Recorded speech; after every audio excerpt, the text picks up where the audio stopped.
What does it feel like when you really, really want something? You think about it all the time. Maybe you save up every penny you can earn. Or you beg your parents, please, please, please, I'll never ask for anything ever again. Whether it's a toy or a game or a pair of shoes or even some kind of lesson, it feels like everything will be perfect if only you can have it. And sometimes finally, you get it. Yeah! At first, it's great. Everything you hoped for. But then that new toy or game or pair of shoes or an experience, it starts to get old. It's less exciting. Maybe even it breaks. Now you're bored. You want something else new. And it happens over and over and over again. But here's the amazing thing. God's given you a superpower to defeat the cycle. Instead of always focusing on something new, something you don't have, fix your eyes on what you do have. Ask God to help you see the value and fun in whatever it is you have now. That vintage game, that pair of kicks with serious character, that you've got time to kick the soccer ball around with your mom or dad, even if you can't be on that expensive traveling team. Choosing contentment doesn't mean you can never have new things or exciting experiences, but it does mean you can find things to love in your life right now as it is. And when you do that, others can see God at work in you. That's why choosing contentment is an amazing way to worship God with your life. Because worship is about more than just singing loud. It's all about living loud.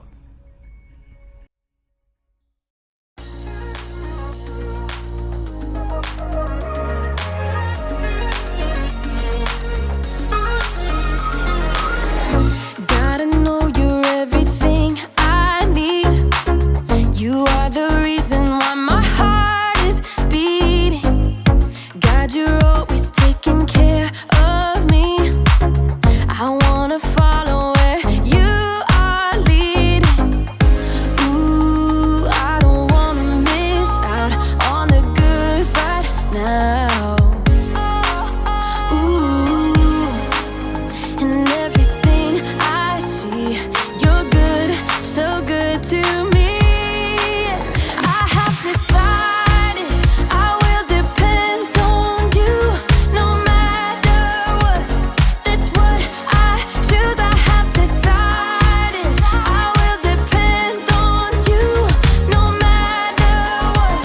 That's what I choose.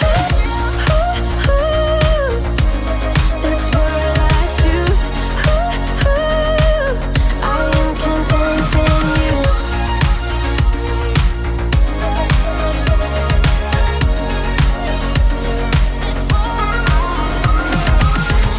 Thank you for all that you've given me. You are generous and good forever. Help me share the love you're showing me. I want everyone to know you better. Ooh, I don't wanna miss out on the good right now. Ooh, and everything I see, you're good, so good to me.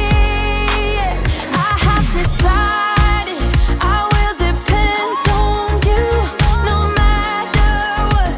That's what I choose. I have decided I will depend on you no matter what. That's what I choose. That's what I choose. I am content in you. That's what I choose. I am content in you.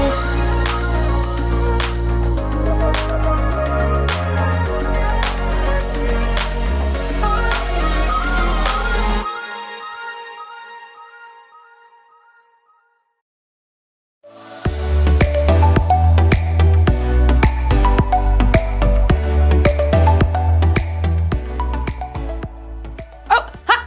Hey everybody, I'm Erica, and this is a bicycle! Obviously. This bike has seen better days. The paint's chipped, the gears are rusty, and the handlebars squeak whenever you turn them. If you had a bike that looked like this one, you'd probably be a little disappointed. Maybe even a little sad. You'd probably think it was time to get a new bike. But maybe you need to think again. Oh, sorry. Let me explain what I mean. It all starts with contentment. Contentment is learning to be okay with what you have. That means you don't have to be sad about your old bike. You just have to look at your old bike in a new way. You gotta see the potential. Just look. Can you see it? All she needs is a little air in the tires, oil in the gears, and some flash. I don't have to buy a new bike when I've already got everything I need to make this bike feel like new. And that, my friends, is what I call upcycling. Let's do this.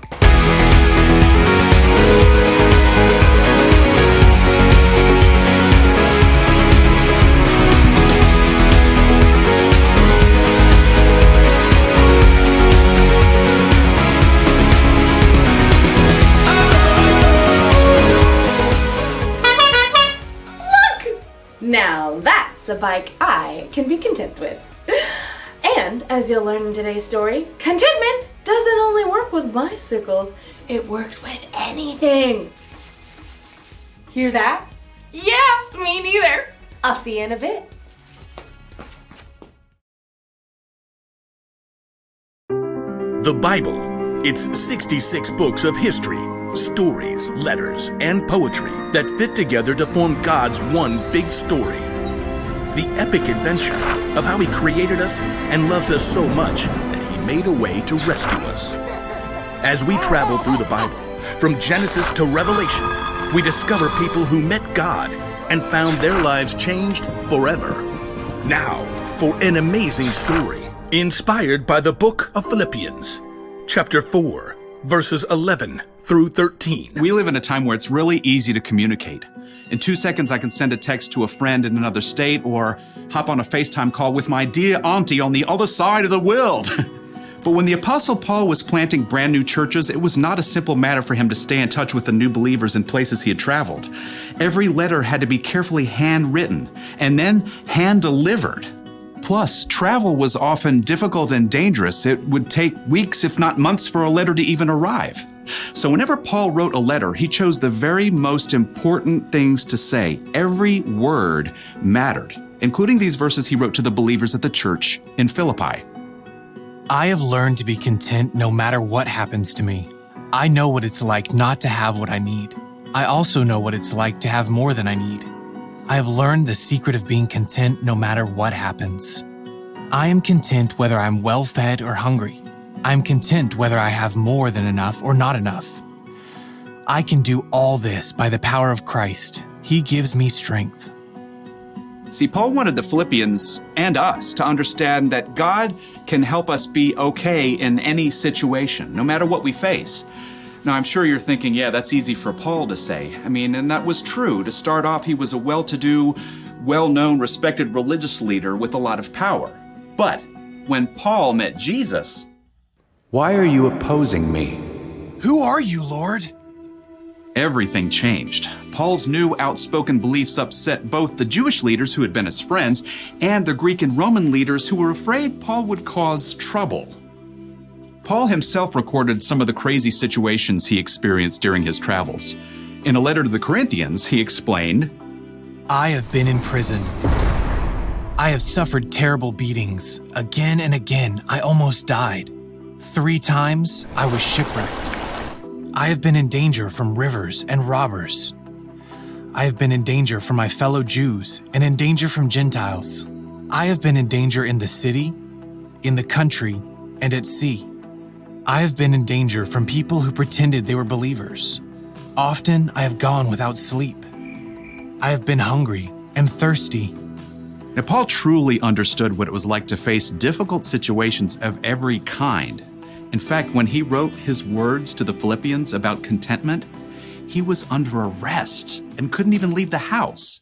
Now, your story is different from Paul's. If you were to tell a trusted friend what you were going through, It might sound something like this. I've had to wear my same sneakers, even when my friend got a new pair. I've had to live one place during the week and another on the weekend. I've had to settle for a movie night even though I wanted a sleepover instead. I've had to live with a cast on my arm for 2 months. I've had to sit alone at the lunch table. I've had to miss summer camp because Dad took a job that didn't pay as much. I've had to eat meatloaf at home when I wanted to eat out. God knows your story. He knows all the ups and downs you face. He knows what you have and what you don't have. But no matter what happens, God loves you. He's given his only son, Jesus, to make a way to live with him forever. He's provided everything you need to choose contentment. As Paul reminds us, I have learned to be content no matter what happens to me. I am content whether I have more than enough or not enough. I can do all this by the power of Christ. He gives me strength.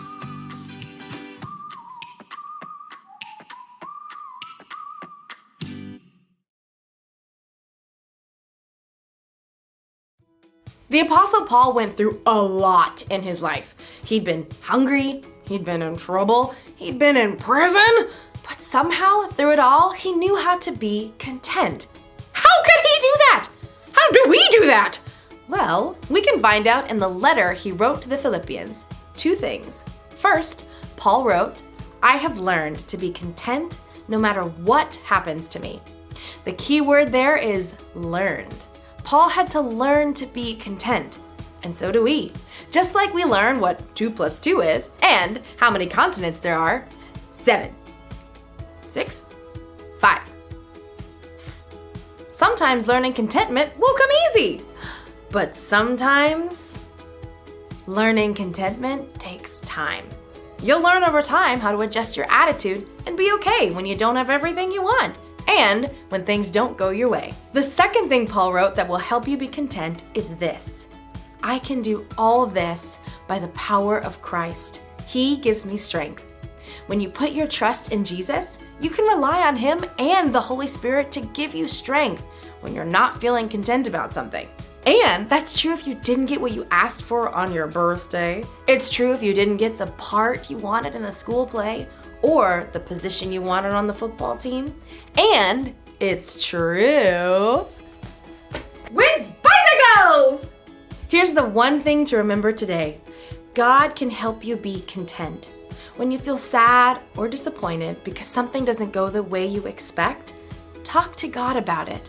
Ask him to help you see your situation in a new way. Could be there's more potential there than you think. I think I'll try out my new and improved bike now. I know, it's going to ride great. But even if it doesn't, I'm going to try and be content. See you next time.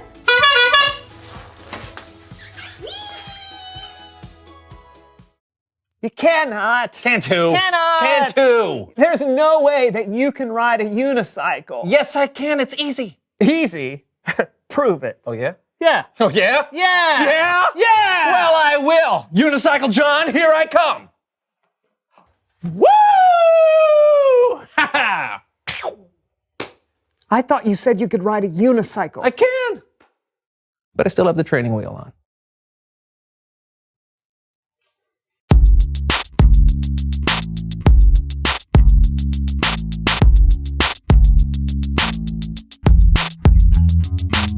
Hello, everyone. I'm Brandon. And I'm John. And this is the So-and-So Show. John? Yeah. You going on a bike ride? Oh, yeah. I'm trying to get out and get some exercise every day, so I've been taking rides around the neighborhood. Oh, it's a nice-looking bike. Oh, yeah? You think so? Man, I've had this thing for a few years. I mean, sure, it's a little old, a little rusty, but it still takes me where I want to go. That's all I need. Ever look at your old rusty bike and think, this is all I need? Yes? Well, you're wrong. Looney Larry here with the latest deals in physical fitness to keep you as healthy as a horse. Horses are not particularly healthy. Ugh, I was hoping to get some exercise, but what's the deal with all this fresh air? Gross. I wish I could get sweaty in air conditioning and pay a lot of money for something I could do for free. Lucky you. Introducing the Laraton, a top-of-the-line exercise bike. Want to ride a bike but not go anywhere? Get a Laraton today and ditch your old, sad, bad, rusty, barely functioning, low-quality, stinky, unacceptable, cheap downer of a bike. It'll make your life better. Would I lie? I must have one. But John... Oh, it's here! Oh, help me move it in. Come on, I'm sure it's heavy. 12.5 minutes later. Well? Well, what? Is it worth it? Are you happy now? Oh, yeah, I'm so happy. Good. This is way better than a bicycle that actually goes places. Now I've got everything I need. Are you absolutely sure your Laraton has everything you need? I was sure. Well, now you can upgrade your Laraton device with this attached digital display. Be instantly transported to other locales as you exercise. You can bike in the woods. Turn of the century London.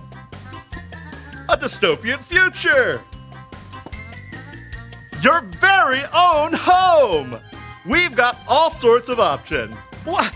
Look, I'm in outer space. Order a Laraton today. It is out of this world.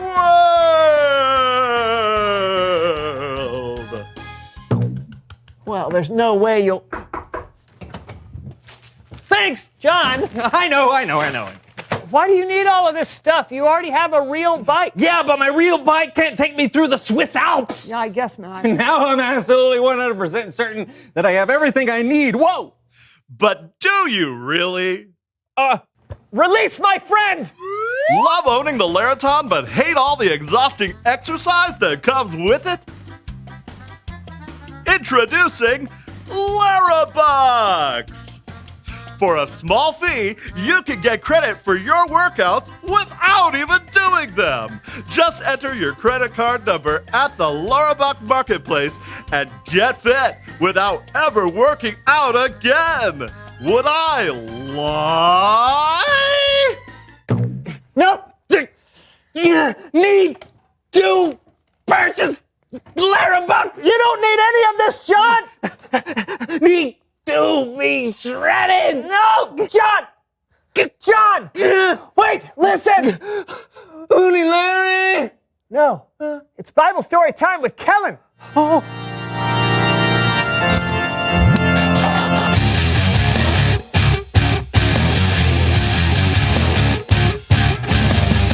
Hey guys. Oh, you okay? Great, Kellen. Quick question. Can I borrow your credit card? Ignore him, Kellen. What are we talking about today? Well, we're talking about this. The Apostle Paul wrote this in a letter to the church of Philippi. You can read it in the book of Philippians. Paul wrote, I have learned the secret of being content no matter what happens. You see, Paul knew what it was like to have more than he needed, and he also knew what it was like to not have enough. In fact, when he wrote these words, Paul wasn't a free man. He was being held under house arrest. So what is it, Kellen? What's the secret of being content? Well, I'll tell you. After we check in with our friends Becky and Bathilda. Whoa! Look at the haul of candy these two have. This, my friends, is what it looks like to have more than you need. And you think it should be easy to be content in a situation like this, right? But then, Bathilda... Who would do this? Who would do this? Gross! No, not the sour candy! Who would give out sour candy? Ah! I hate sour candy with all my might! Ah! Maybe Becky has it figured out. Peanut butter? Oh, no, I don't like peanut butter. Okay, yeah, these got to go.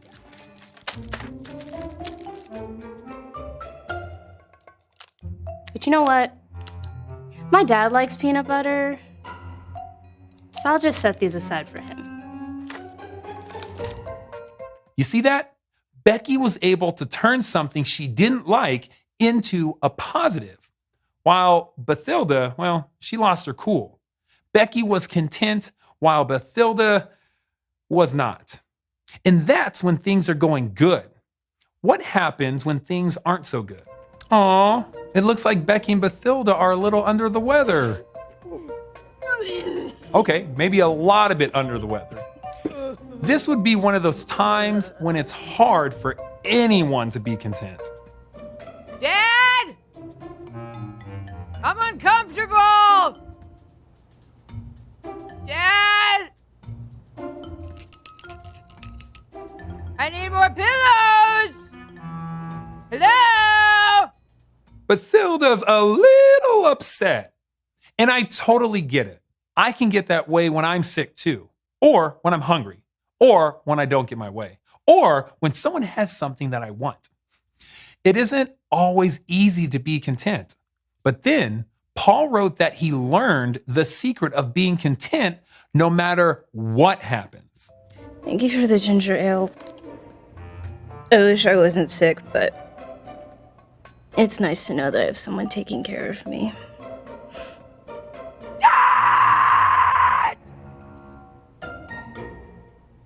There are going to be times when things aren't going perfectly. You're going to get sick. You're going to be hungry. You're going to be too hot or too cold or too something. And in those times, you'll need to know the secret of being content. Here it is. Paul wrote, I have learned the secret of being content no matter what happens. I am content whether I am well fed or hungry. I am content whether I have more than enough or not enough. I can do all this by the power of Christ. He gives me strength.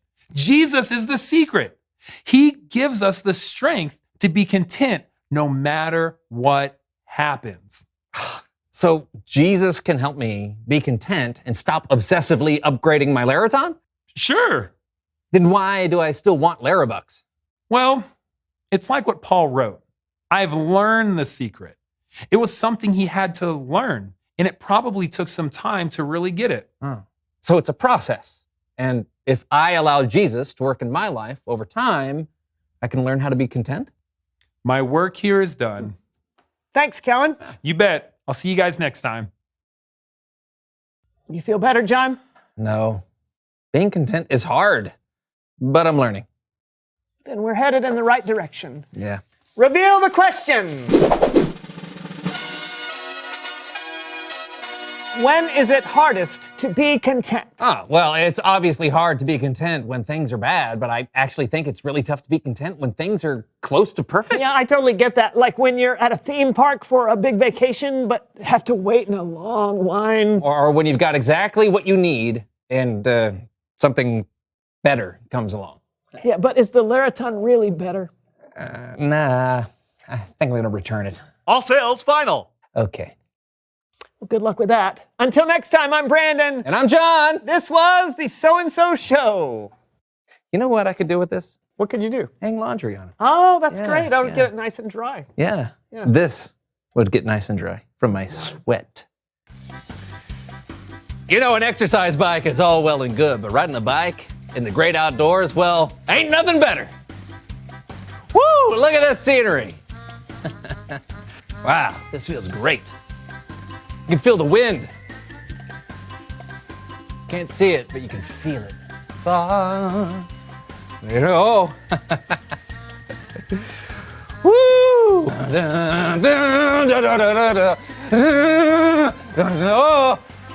Oh!